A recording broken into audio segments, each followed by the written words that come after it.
যেই দুঃখিনী মা হায়রে আমায় করেছে লালু করেছে লালু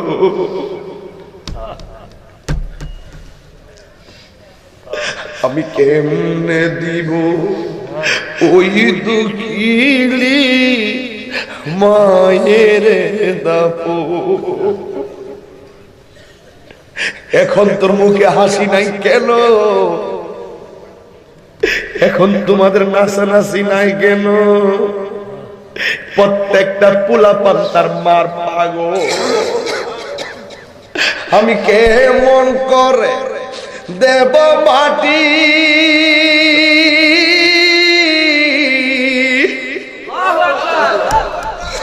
আমি কেমন করে দেব মাটি তোমারি কবরে মা তুমি আমার আগে যারা মরে মাগো এ দেখ বয়স কত হবে 30, 35, 40 মার কথা মনে হয়েছে চোখের পানি ফালায় কান্দে এই যে ইয়াসিন সব চোখের পানি ফালায় কান্দে যে মারে হারাইছে ওর কলিজাটা এখন ছিঁড়া যাইতেছে যে বাপটা হারাইছে ওর কবলটা ছিঁড়া যাচ্ছে বাড়িতে গিয়া কারে মা বইলা ডাক দিব মাগো তোমার মতো লই না কেউ আমায় কুলে টানি আদর করে মোচে নাকি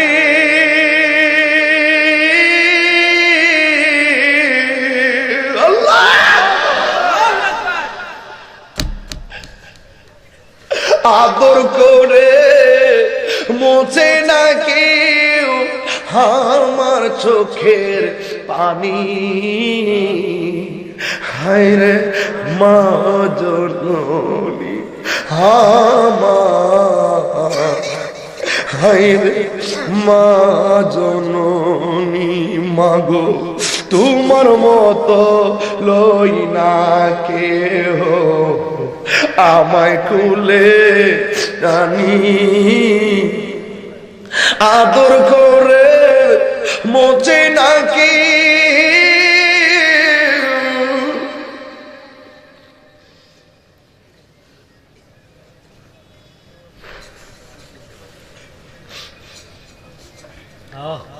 আদর করে মোচে নাকি আমার চোখের পানি হায়রে মা জননী আমার হায়রে মা জননী ও আব্বা তোর পাগল আমার জিব্বা দিয়া তোর পায়ের ধুলা বালি গুলা পরিষ্কার করে দেই তোর কাছে একটা দাবি জীবনে তুই নেশা করিস না তোর কাছে একটা দাবি জীবনে বুড়া বাপটারে বুড়া বেড়া বইলা গালি দিস না তোর বিবেকে প্রশ্ন কর তোর বাপটা তোর জন্য কি কষ্ট না করছে ছোট থেকে তিলে তিলে লেখাপড়া করাইলে কত টাকা তোর খরচ হয় হিসাব না মিলাইয়া দেখ এই বাপটা স্বপ্নে দেখছে আমার পোলাটা ইঞ্জিনিয়ার হবে এখন আমার পোলা লড়তে পারে না একদিন আমার পোলা লড়তে পারবে এখন দেখে তো পোলাটা অসল আমার পোলার কাছে টাকা নাই আমার পোলার কাছে পয়সা নাই টাকা পয়সা না দিলে লেখাপড়া করবে কেমনে এত স্বপ্ন দেখে তোরে ইঞ্জিনিয়ার বানাইলো কেন জানোস নি বাপটা মনে মনে কয় বাপ তোমার মায়ের সঙ্গে পরামর্শ করে পোলাটারে ভালো করে লেখাপড়া করাও পোলাটারে ভালো করে লেখাপড়া করাও একদিন যখন আমরা বুড়া হয়ে যাব আমরা যখন লড়তাম না তখন আমার ফুলাটা আমরা দেখে রাখবো তুই যখন মার এত বড় বড় স্বপ্নটারে সেকেন্ডের ভিতরে মার বুড়া কালে যাইয়া মার স্বপ্ন ভাঙিয়া দেশ এই মাটা যদি তোর জন্য বদদুয়া করে তোর জীবন ধ্বংস হইয়া যাবে রে ও ছেলেরা এখানে এসএসসি পরীক্ষা দিবা কেউ আসছো নি হাত তুলো এসএসসি পরীক্ষা দিবা কেউ আসনি হাত তুলো। 1 2 3 4 5 6 7 8 9 10 11 12 হাত নামাও। মাদ্রাসার কেউ আসনি পরীক্ষা দিবা দাখিল পরীক্ষা হাত তুলো। মাদ্রাসার কেউ আসনি 1 2 3 4 অর্থাৎ মাদ্রাসার পোলাপান স্কুলের পোলাপান তোমরা পরীক্ষা দিবা, কিন্তু সব বন্ধুরা আনন্দে তোমার পরীক্ষার জন্য বিদায় দিবে। কিন্তু একটা মানুষ তোমার জন্য নফল নামাজ মান্নত করবে, একটা মানুষ তোমার পরীক্ষার জন্য নফল রোজা মান্নত করবে। আর যে আসবে তার কাছে দোয়া চাইব, হুজুর আমার পোলাটা 1 তারিখ থেকে পরীক্ষা দিবে, দোয়া করুন।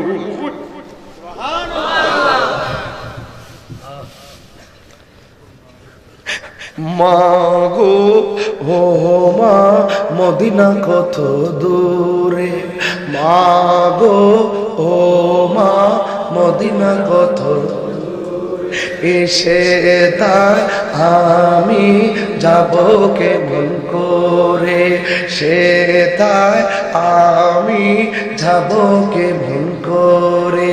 শুনেছি সে তাই নাকি, শুনেছি দয়াল নবী আছে রে, মা গো ও মা মদিনা কত দূরে, সে তাই আমি যাব কেমন করে।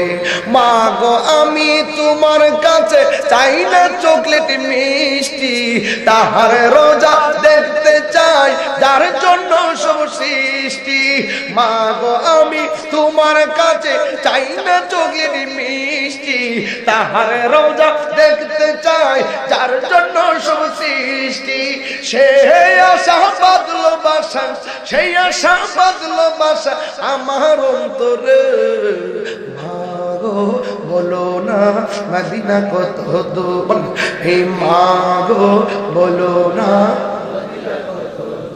রে, সে তার আমি যাব কেমন করে। শুনেছি সে তাই নাকি, শুনেছি সে তাই নাকি নূরের নবী আছে রে, মা গো বলো না মদিনা কত দূরে, সে তাই আমি যাব কেমন করে। একটা জবান বন্ধ রাখবেন না, আপনার মারে বললেন মদিনা কত দূরে, আর আমার নবী কি কই জানেননি?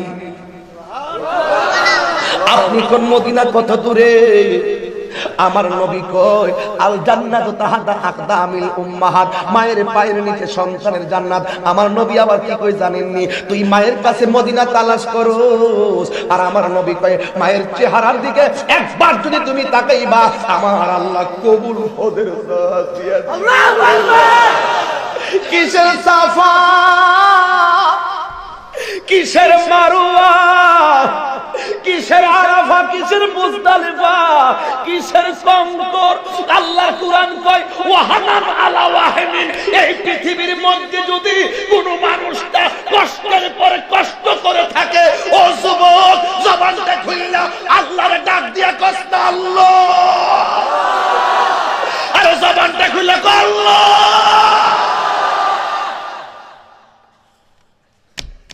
আল্লাহ কয় ওয়াহানান আলা ওয়াহিনিন, এই পৃথিবীর ভিতরে একটা মানুষ যদি কষ্টের উপরে কষ্ট করে গো, ওই মানুষটা হলো তোমার আমার জনম দুঃখিনী মা। কথা কোন ঠিক কিনা? এই জন্যই তো আমার নবী বলছেন কবির ভাষায়, বাবাকে তোমরা কাবা জানিও, মদিনা জানিও মাকে, যদি গো তারা বেঁচে থাকে। এখন কি করবি, এখন কি করবি? কত দিকে তোর বাদ এখন কবরে কার দিকে তাকাইবি? তোর ব্যাংকের টাকা এখন কে খাবে? মা তোর কাছে প্যারাসিটামল চাইছে, দেশ নাই, হিসাব করছো। এখন তোমার কোটি টাকা ব্যাংকের ভিতরে, দৈনিক বড় মাছ খাইতেছো পরিবার পরিজন সন্তান নিয়ে, আর মাকে গুড়া মাছ খাওয়াইতে হিসাব করছো। এখন কারে খাওয়াইবা যুবক? তুমি কারে খাওয়াইবা? এই জন্য মা থাকতে মাকে সেবা করে দাও, দাঁত থাকতে দাঁতের মূল্য করো, মা থাকতে মাকে মর্যাদা করো, না হলে তুমি কাইন্দা বুঝ পাইবা না। 10 তলা বিল্ডিং হবে তোমার, তোমার কোটি টাকা থাকবে ব্যাংকে, কিন্তু টাকা দিয়ে ভাত কিনে খাবে, কিন্তু পেট ভরবে। মার মনে কষ্ট দিলে তোর মনে কখনো শান্তি পাবে না। এই জন্য আমার নবী কি করে শোনেন, বাবাকে তোমরা কাবা জানিও মদিনা জানিও মাকে। এই গজল গাইলে আমি রাত্রে কান্দি, নিজের রেকর্ড নিজে শুনে কান্দি। যদি গো তারা বেঁচে থাক, ওই আমি দেখি নাই, দেখিতে পারি নাই, দেখিও আমার উম্মত, দেখিও আমার উম্মত। এই দেখ কি লাভ হয়, দেখো বাবার মুখেতে মায়ের মুখেতে যে তুলে দিবে গো খানা, তাতে খুশি রাহবার। বাবার মুখেতে মায়ের মুখেতে যে তুলে দিবে গো খানা, তাতে খুশি রাব্বানা। ওই আমি সেবি নাই, সেবিতে পারি নাই, ওই আমি সেবি নাই, সেবিতে পারি নাই, সেবিও আমার উম্মত, সেবিও আমার উম্মত। মা কেমন জানো? ডেলিভারি রোগী, আমার ব্রাহ্মণবাড়িয়া রোগী, অপারেশন করবে, সন্তান বাঁচাইতে গেলে মা মারা যাবে, মাকে বাঁচাইতে গেলে সন্তান মারা যাবে। পরিবারের পক্ষ থেকে মেয়ের পক্ষের মা বাপ আনলেন, ছেলের পক্ষের মা বাপ আনলেন, নিজের মাকে আনলেন, মেয়ের শ্বশুর শাশুড়িকে আনলেন। এখন কি করব? শ্বশুর শাশুড়ি বললেন, আমার বউ যদি বাচ্চা থাকে ভবিষ্যতে সন্তান অনেক হবে, বাচ্চা মারা যাক, আমার বউটাকে সেভ করেন। মার কাছে বলল, মা বলতেছে বাচ্চা মারা যাক, আমার মেয়েটাকে সেভ করেন। কাগজও লেখলেন। এখন ডাক্তার রিপোর্ট লেখে না, তাহলে মারা গেলে কেউ দায়ী থাকিবে না। অপারেশন চলছে, অপারেশন চলছে। মেয়ের মা বলছে রোগীকে বাঁচাও, মেয়ের শাশুড়ি বলছে রোগীকে বাঁচাও, বাচ্চা মেরে ফেলো, অসুবিধা নাই। এখন এই দুই দলের সিদ্ধান্ত নিয়ে এখন অপারেশন থিয়েটারে নিল। একটা নার্স বলতেছে, ম্যাডাম আপনি তো দুইজন থেকে একটু ভোট নিলেন, একটু রোগীটা জিজ্ঞেস করেন না যে যেহেতু সমস্যা আছে। তখন মেয়েটা ওই ম্যাডামের কানের মধ্যে মুখটা লাগাই বলছে, আপনার আম্মা বলছে কিন্তু বাচ্চা ভবিষ্যতে হয়েছে বা বুঝতে পারে বাচ্চাটা মারা গেল কেন। এই জন্য ডাক্তারকে স্পষ্ট করার জন্য রোগীকে বলতেছে যে আপনার মা বলছে যেন আপনাকে সেভ করি, আপনার শাশুড়িও বলছে আপনাকে সেভ করি, আপনি কি বলেন? রোগী ঢাক দিয়ে কই, ম্যাডাম, ও ম্যাডাম, অনেকটা দিন পেটে স্বপ্ন দেখেছি, লালন করেছি, সন্তানের মুখ দেখব, আমার জাদুমণিকে সেভ করে, প্রয়োজনে আমি মারা যাব।